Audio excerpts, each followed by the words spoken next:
Space, the final frontier.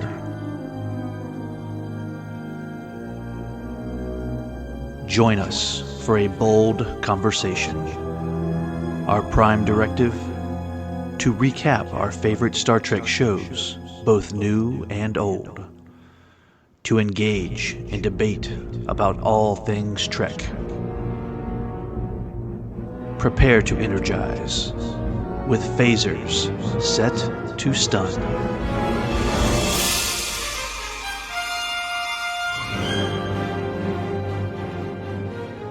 Hello, listeners, and welcome to an all-new episode of Phasers Set to Stun, where we continue to show our love for everything Star Trek in this ongoing series from a Film by Podcast, focusing on every note of the expanding Star Trek universe by covering television, movies, animation, directors, merchandise, and much, much more. Plotting your course on this voyage is your Core Trek crew. I'm Wayne Whited. I'm David Burns.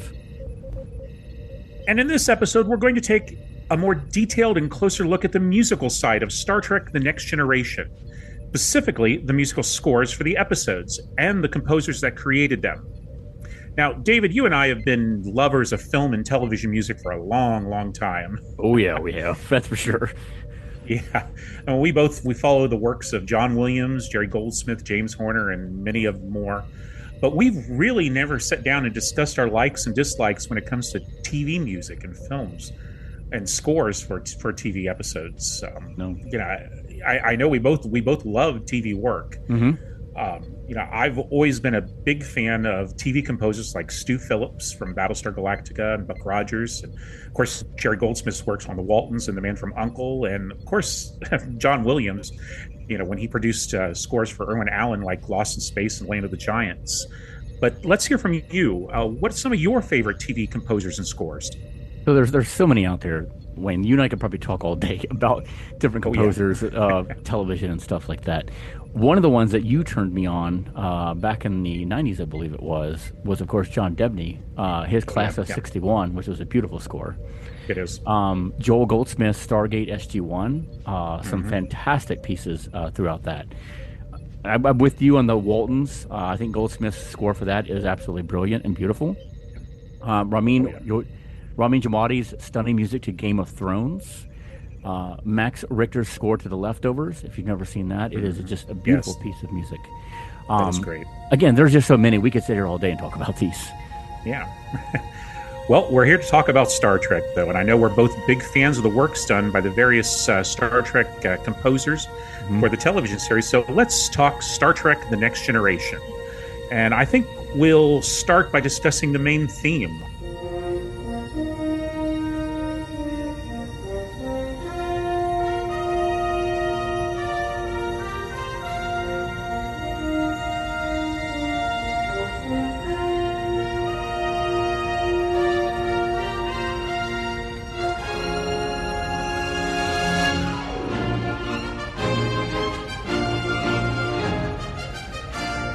As we know, it's not an original piece of work. It was assembled together by series composer Dennis McCarthy, using Alexander Courage's fanfare from the opening of the original series, and finishing with Jerry Goldsmith's main title march from 1979's Star Trek The Motion Picture. Now, it was heard for all 178 episodes of the series in pretty much the same form, with a slight alteration at the beginning of the second season. But what do you think about this reuse of the themes for the series? So this was back in the time when we didn't have a TV series called Star Trek, because it had been a while since the original was on. You had the movies that were going on in the theaters, sporadically. So, people really didn't know a lot about, they lost Star Trek altogether, So they needed to keep with the established theme, I feel, because it was vital that people who would recognize that theme would tune in. And even people who didn't recognize that theme, come on, everybody has heard it. You would at least know what it's related to, right? But I feel like, you're dealing with a series that people were kind of like not sure about. Today you get all these different Star Trek shows, but it was different back then, So you had to draw in that people who loved the original Star Trek. Seeing a new crew that was kind of sacrilege, right? To them, Oh yeah, almost, back then, yes. because you're creating a new Star Trek, a new Enterprise with a new crew. So I feel like they needed to keep that theme going with this Star Trek, just to make sure everybody knew it was related to the original Star Trek. So I love it, and I'm glad they went with it.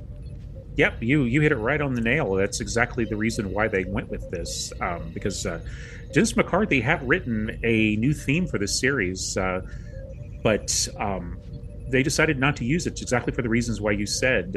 Now, I like the alternate theme, but I can't imagine anything other than the Courage Goldsmith theme being used for this series anymore. It wasn't a bad piece of music, and he used the theme integrated in his episode scores. They renamed it Picard's theme, and you can really hear it in Encounter at Farpoint.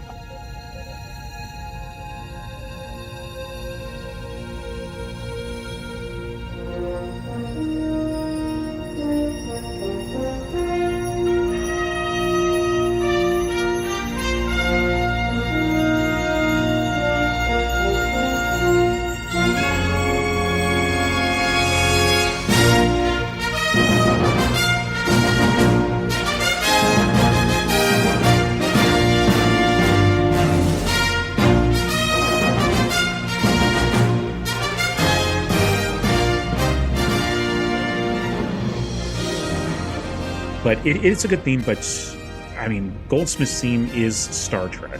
Yep. And just, you hear that and you know what you're expecting.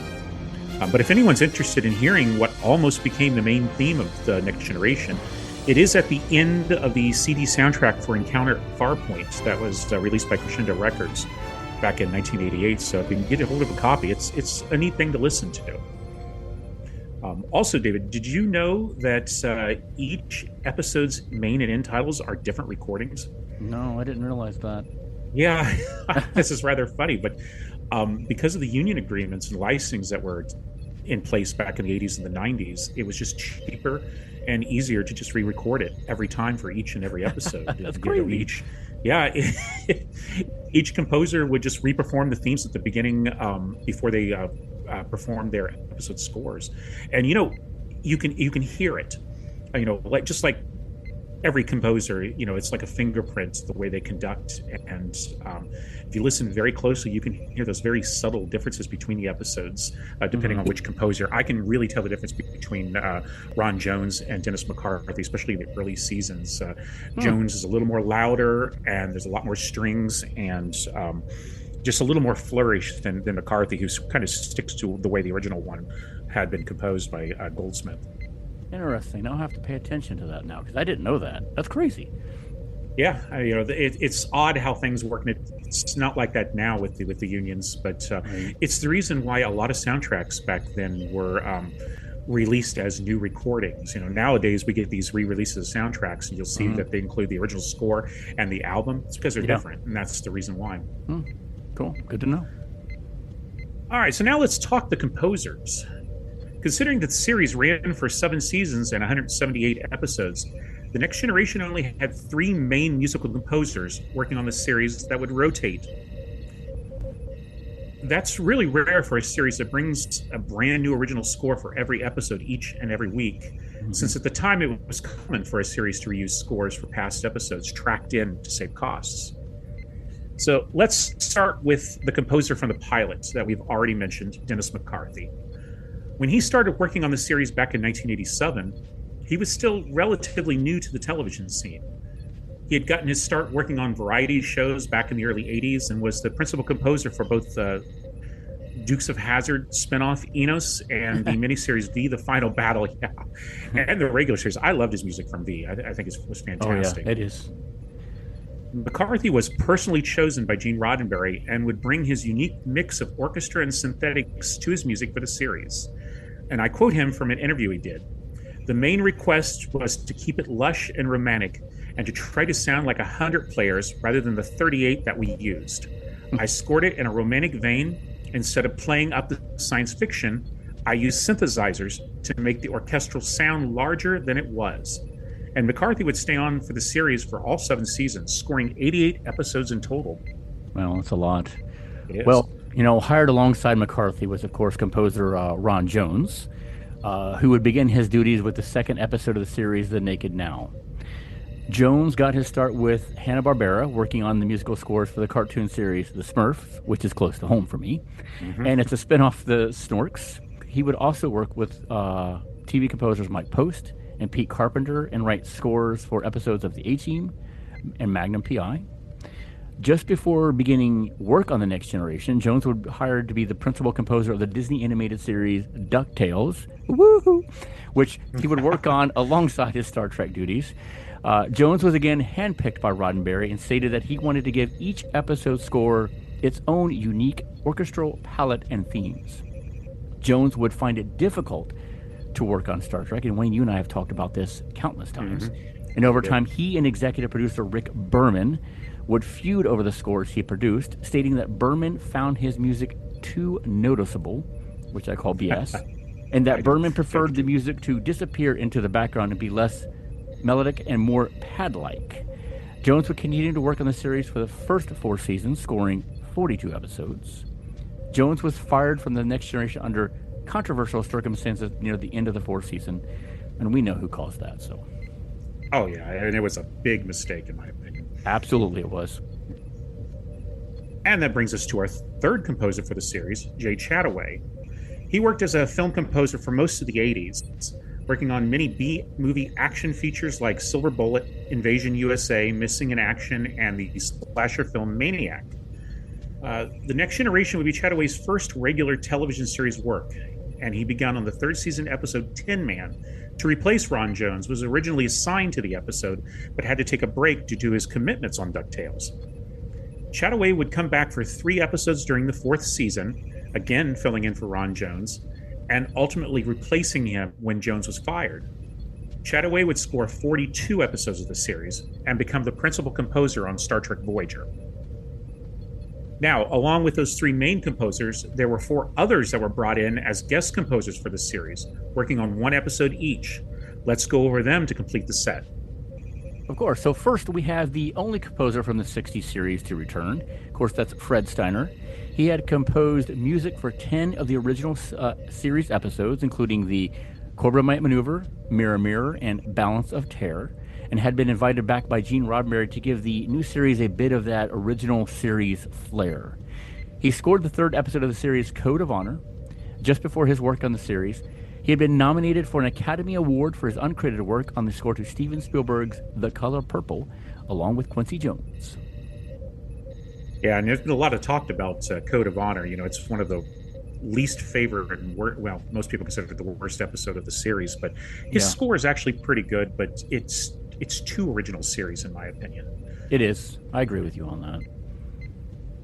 Also during the 1st season, we have guest composer George Romanis, who scored the episode Too Short a Season. Romanis was an established television composer working on many different series from the 60s into the 80s, like Medical Center, The Mod Squad, and Hawaii Five-0. The Next Generation would be his last score he would compose before retiring. It wouldn't be until the 6th season before another composer would guest on the series, starting with Don Davis for the episode Face of the Enemy.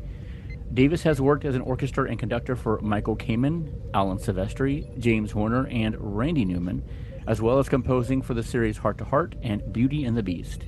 Davis is best known for the music from the Matrix trilogy of films, as well as his brilliant score to Jurassic Park 3. And finally, we have one of our personal favorite composers, John Debney. Debney had wanted to work on Star Trek The Next Generation since the series began, and had taken the high-profile job on the Steven Spielberg series Sequest, DSV, with the hopes that the producers of TNG would notice him. It worked, and he scored the 7th season episode The Pegasus, along with 2 episodes during the 1st season of Deep Space Nine. Debney, of course, would later write the scores for the films I Know What You Did Last Summer, Passion of the Christ, Iron Man 2, and many, many others. Many others. Yes. I mean, you go onto IMDb and look at John Debney, it's like, holy crap, that guy has done a ton of stuff. And he's still out there composing, too. I mean, he's doing some great work. Yeah, Horizon, his newest one from Kevin Costner, which is a really good score. Highly recommend listening to that one for sure. But I owe it to you for turning me on to John Debney. I know when you and I first met and we started talking about our love of scores and music and stuff like that, you're the one that, turned me to John Debney. And I haven't looked back since because all of his work is brilliant. And he's very fan friendly. Like, if you reach out to him on Facebook, he'll talk. He's awesome. Oh, yeah. We both of us have talked to him a couple of times there. He's fantastic. All right. There's the list of players for the series. Now let's talk about them. There's so much great music from this series that it would take forever to go over each and every episode. So let's try and pick some of our highlights from the 7 years of the show. David, what's some of the episode scores that stood out for you? There's just so many out there. It's hard to go through and choose. And when I was thinking about this, I came up with 3, but one of them is my favorite all times, and we'll talk about that a little bit later. But it really was a hard decision for me to really narrow it down to the 3, and even to the 1. To be honest with you, it was a battle between 2 of them. One of them, of course, is Dennis McCarthy's Yesterday's Enterprise.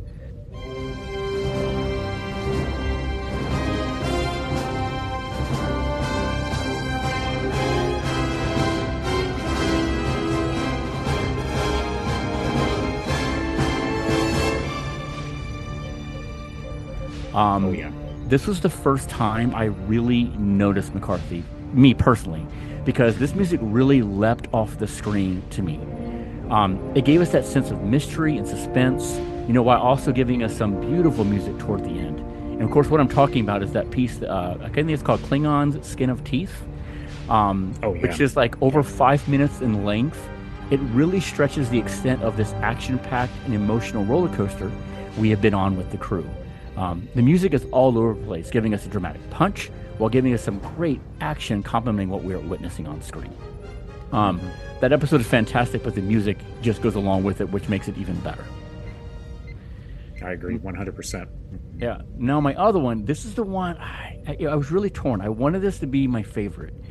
But when I thought about what I did give to be the favorite, there's a reason for it. And again, we'll talk about that a little bit later.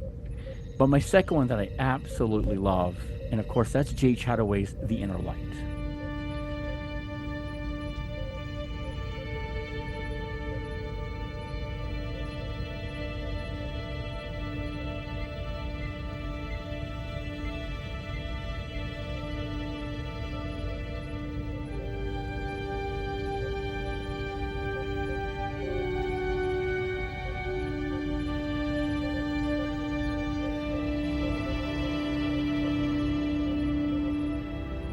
I feel it is one of his best compositions, and what I'm talking about is that simple flute melody.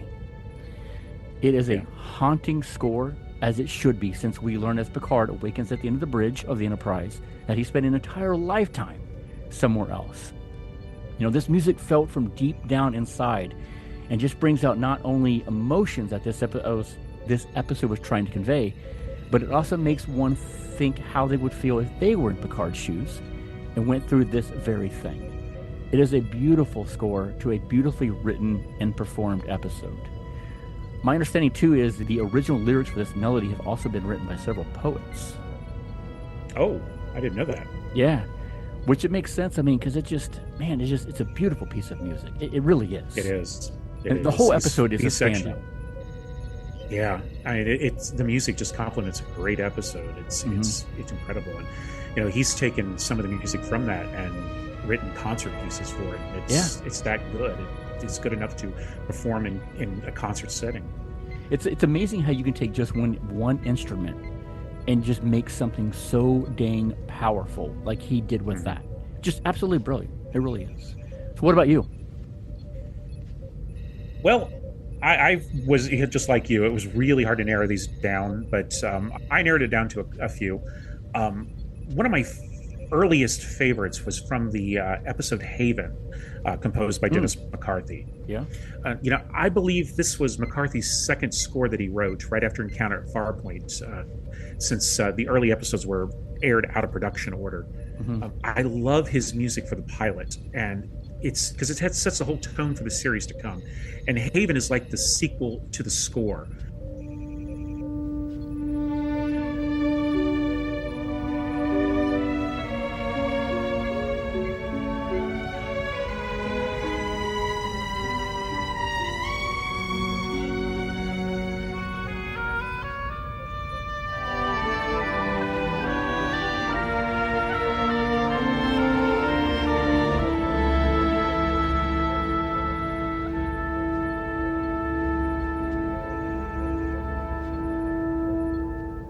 with some very beautiful musical cues from when Troy and Riker are on the holodeck, talking about her upcoming marriage to Wyatt and their feelings towards each other.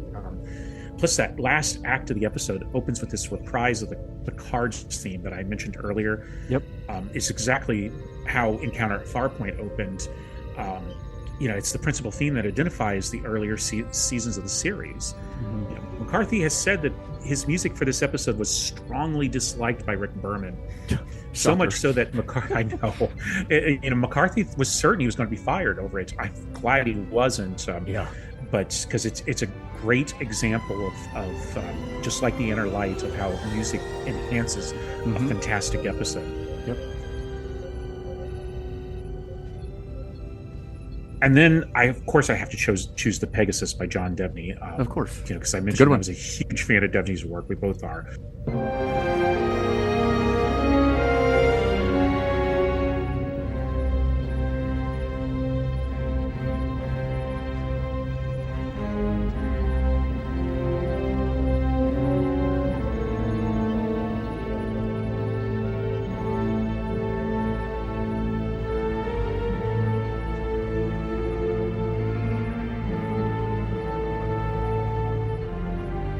Especially his work on Sequest DSV. And a lot of his music here is very similar to the style of this show, making sense since it was composed at pretty much the same time. Debney has gone on to say that he had a lot of fun working on this episode, but it wasn't easy. He was forced to write the score for this twice after his first take was rejected by producer Rick Berman for not being in the style of the series. I just shake my head at some of the things that were said. I see a recurring theme throughout everything here. Rick Berman. It's nothing but trouble. Yeah, he was not a lover of music like us. No. Dennis McCarthy, who was good friends with Debney, told him to back off a bit. That when the show was showing bridge scenes or scenes on the Enterprise, just to keep the music quiet, and then when the scenes would go out into space, then you can bring up the volume. And for his second take of the score, that's exactly what he did. Debney uses a lot of suspenseful motifs for the score, especially in the bits where the Enterprise is standing against the Romulan warbird. It's a wonderful and a different sound for the series. And then finally, I've got to mention the music for the second to the last episode of the series, Preemptive Strike by Jay Chataway. I think I talked about a little of this in our 10 best episodes of Star Trek The Next Generation Season 7 podcast that we did.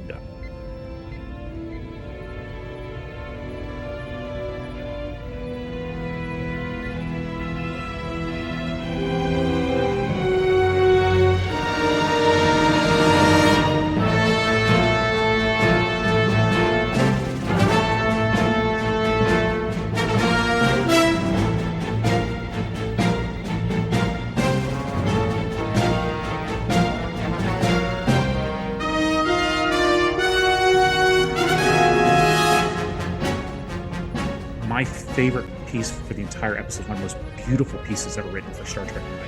And it's the scene where on the planet where Ensign Ro and Mossius is talking about their plans and hopes for when the Cardassians are driven away, and Ro talks about her father, and then just before the Cardassians surprise him with an attack and kills Mossius.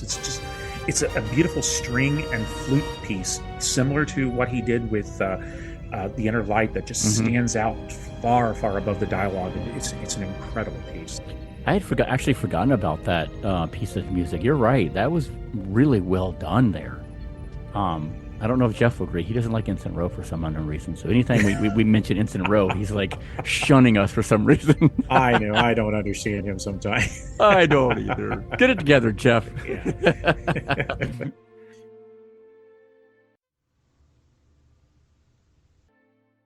So now we're down to the final selection. What do we consider the best score of Star Trek The Next Generation? Which piece of music or which composers do we think excelled themselves and brought the best of the visuals on screen? So David, why don't you give me your top pick and why you love it so much? Again, I'm going to go back to saying it was really hard. I really wanted The Inner Light to be my favorite here.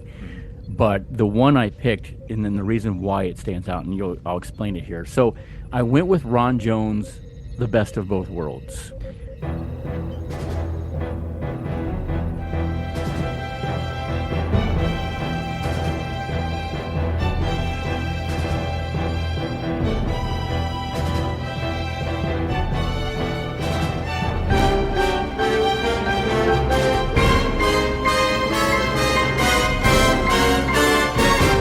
This is the first score in the series that really hit me hard. Not just for the storytelling that was very emotional, action-packed, but it really brought into frame that this show just became very serious. The score felt epic in size, just like the two-part episode, and made it seem so cinematic. Wayne, you know I love motion pictures. And not a lot of television back then was able to have that vibe. But this did. Right. And it hit hard with this score. Especially when it was supposed to. You know, that ending of the first episode when it pulls in on Riker, the score in that entire scene just hit home for me and made the impact it was supposed to be by making me feel like all hope was gone. You know, his score throughout this two-parter, his score provided that mystery, that desperation in the crew and all of Starfleet of the enemy that they are facing and what is at stake. You needed something very powerful to go along with this story. And Mr. Jones did it. I thought it was absolutely incredible. And when I went back and rewatched this episode, when we were talking about the 10 best episodes, it hit me again when I was watching. I was like, man, this music is just phenomenal. To say that about a TV show back in the 80s, you know, that says a lot. Everything we're talking about here, all these scores are great. And to be talking about that from the 80s is saying something big because, I mean, there wasn't a lot of scores like this going on in TV. There really wasn't. And Star Trek was setting it. I don't care what Rick Berman says. You know, the music really was needed in Star Trek The Next Generation. And I'm glad some of the scores that we've got out of it, we did get. Because it's perfect. And the best of both worlds, to me, I thought just was the best. Yeah, it's an incredible score. And I think this was one of the rare examples where Rick Berman actually believed that music would enhance it, because he gave the budget to double the orchestra for this, and it shows. I mean, it does show. This is a lot of people's favorites. It's not any surprise to me that it's your favorites. It's one of my top favorites too. It's just an incredible score for two incredible episodes. Well, I'm curious about what yours is. Well, it also is a really hard choice for me because I love the best of both worlds as much as you do too. But after I listened to most of my soundtracks, I finally came to the answer. It's probably not the one most people would guess, but I have to go with Ron Jones too. And specifically, I think his finest moment was in the episode 11001001 during the first season.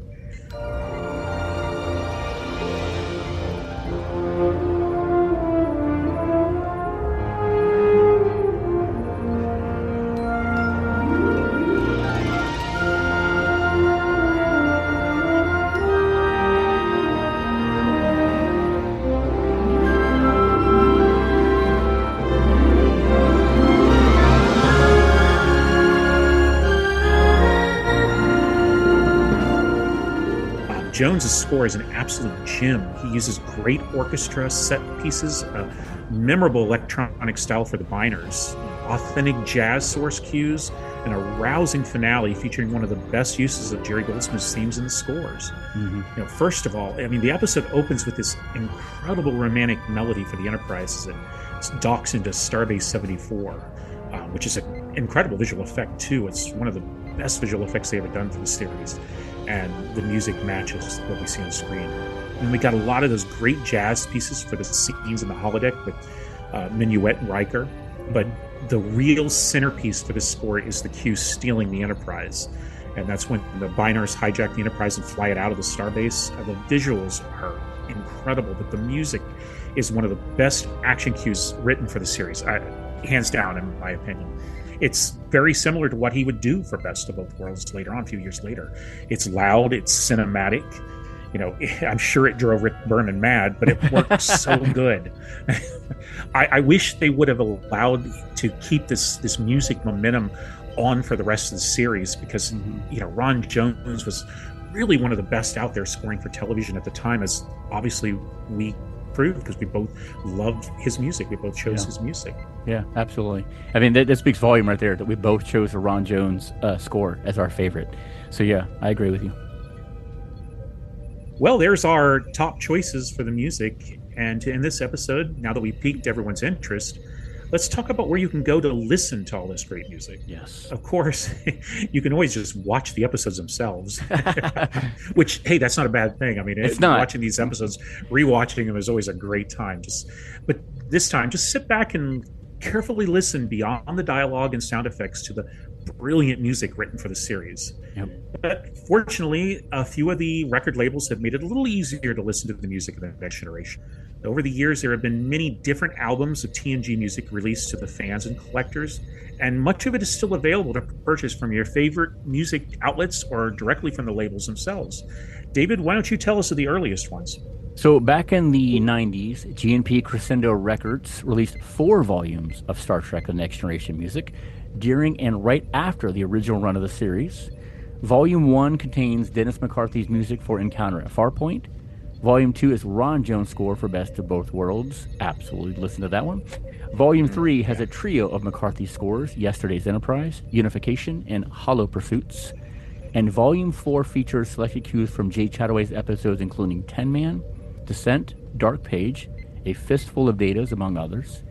Also released by Crescendo Records were the Best of Star Trek Volumes 1 and 2, each containing one score for the 4 Star Trek series. Volume 1 contains the Next Generation score for the first season Klingon featured Heart of Glory, along with the orchestral version of Chataway's theme from The Inner Light, which is brilliant.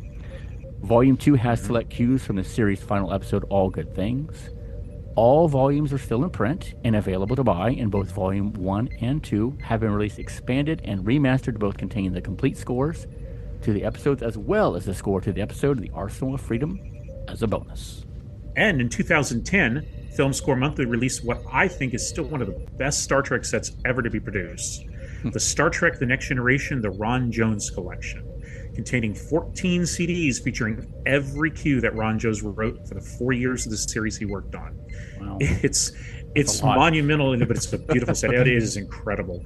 It's packaged in an engineering officer yellow box with a silver embossed communicator logo. Oh, that's awesome. Yeah.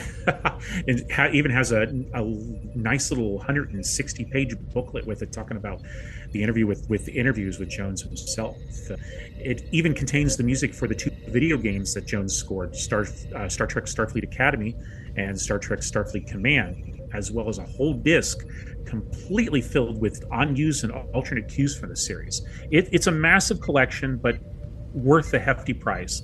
Unfortunately, it's now long out of print and a little difficult to find, but if you do come across a copy, grab a hold of it. It's worth every penny that it costs. I'm curious, what was the retail price on that? $149.95. I mean, that's not bad considering how many CDs you get and how much music. Yeah, and for something, let's say, it came out 15 years ago, I still listen to it practically once a month, at least a cue once a month. Yeah, well, I mean, it is Ron Jones. We love him, obviously, so it makes perfect sense. Well, and more recently, La La Land Records has taken up the mantle of producing Star Trek soundtracks and has released both a Volume 1 and Volume 2 of music from The Next Generation. Each volume is 3 discs and is full of unreleased music from both McCarthy and Chataway.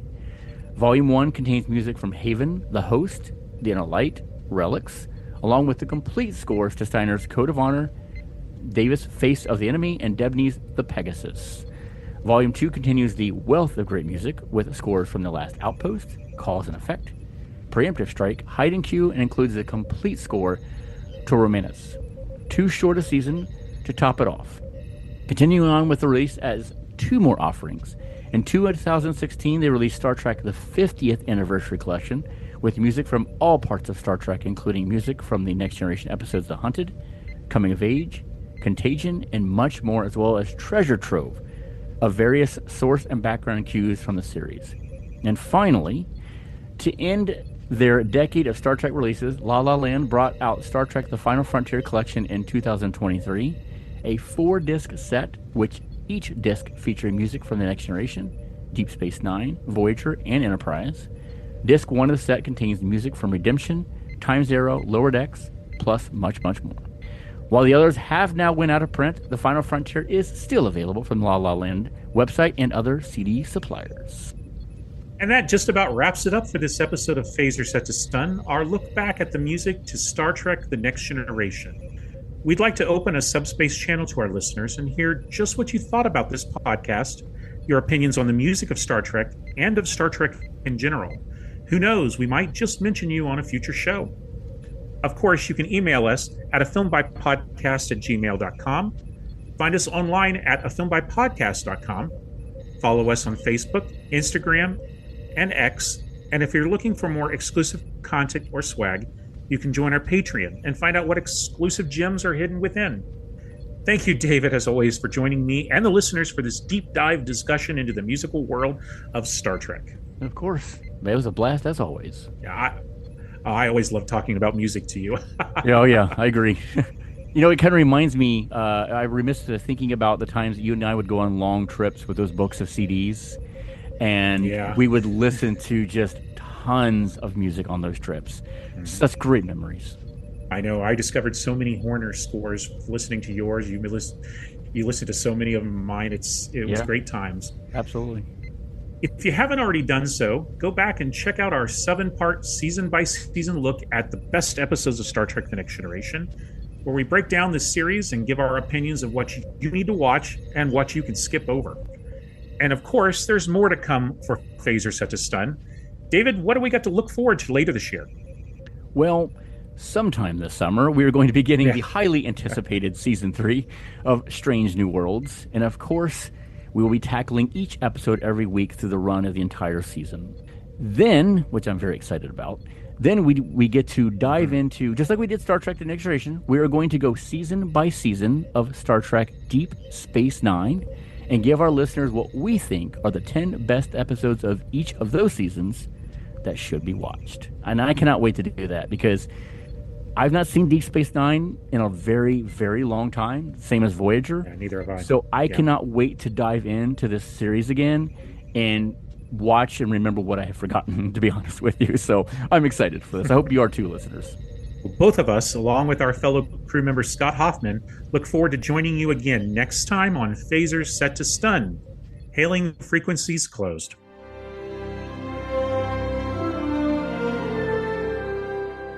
And now that we've talked about, and that just about wraps up. God damn. It's okay. I've goofed up a few times too.